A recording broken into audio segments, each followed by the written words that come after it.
How do you see yourself? A leader or a follower? I guess a leader. I think I'm a follower.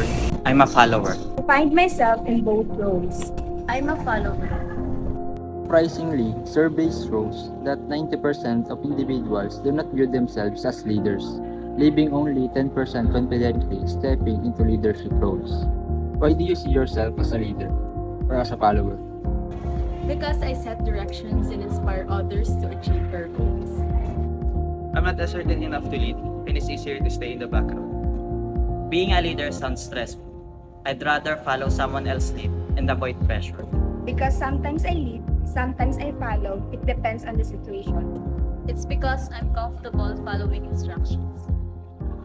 While the survey reflects a modest number of self-identified leaders, it's a call to action for each of us to awaken our inner leader. Remember, every leader starts somewhere. Step up, lead the way, and make a difference. Your voice can turn the tide. Be the leader you've been waiting for.